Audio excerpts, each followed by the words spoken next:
Now, the SuperScan utility is a little bit older, and it was originally made by Foundstone, and later Foundstone was bought by McAfee, so you can download this still from McAfee. Now, it's useful on older Windows boxes, and even to a degree, newer Windows operating systems like Windows 7 and Windows 8, you can still get some information out of those boxes. Now, SuperScan is one of those all-in-one programs where you can actually do a network scan, you can do host and service discovery, you have different scan options that you can use, different tools available to you like pinging, doing a whois lookup, and so forth. But what we're looking at primarily for this particular session is the enumeration tool. And all you have to do is put the IP address in there, and there's some options that you can use in there, like credentials, for example. And the credentials might bring back more information on the box than you might get without them. But assume as a hacker that you don't have credentials yet. So if you just click enumerate here, you're going to get some similar information that we got from running the nbtstat and net commands. But it's going to give you a little bit more information, and it's going to organize a little bit better.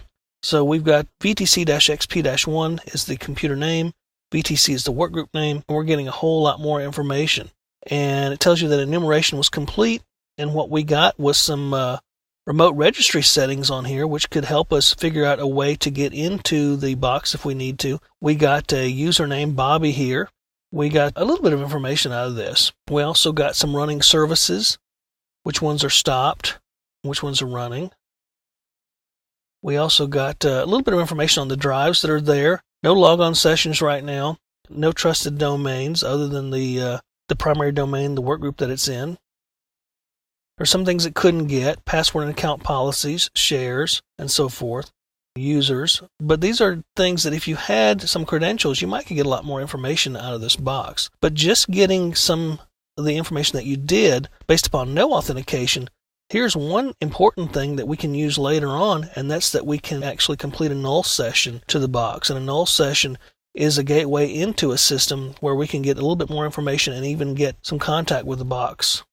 So we've got a little bit of information off this enumeration tool. Now, another enumeration tool is WinFingerprint, and let's go ahead and take a look at it.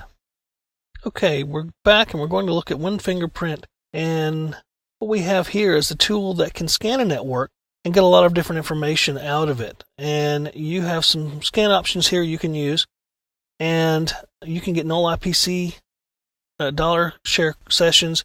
You can get NetBIOS information, date and time, trace route, users. There's a lot of information you can get out of this. Now, it depends again on whether you have credentials. You may not be able to get some of this information. Let's go ahead and do a quick scan and see what we get. It's going to scan and tell us what boxes it can reach and which ones it can. And right now there's only 2 boxes on the network that are Windows. So it's a scan tool. It's a service enumeration tool. It's a port scanning tool as well. Again, it's one of those all-in-one multifunction tools.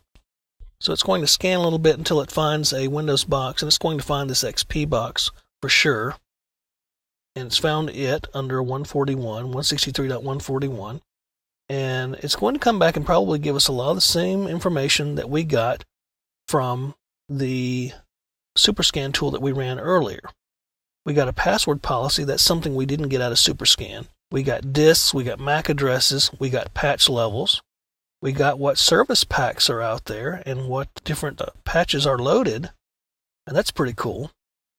So we actually got a lot of information on this box here that we can use. And we are unauthenticated to the box. We have not authenticated at all to the box.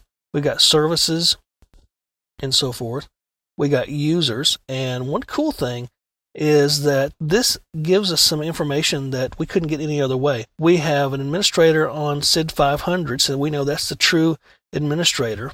The password is not set to expire for this administrator. We have a Bill Smith. We have a Bobby. We have several. We have a guest here. No password for guest, by the way. User's account is disabled.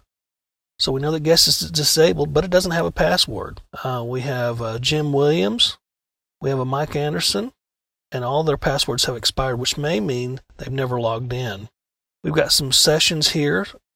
Password policies again. This is the same box, I think, because it's the 142. Yeah, same box. Again, the XP box has 2 different NICs, so we're seeing the same box twice.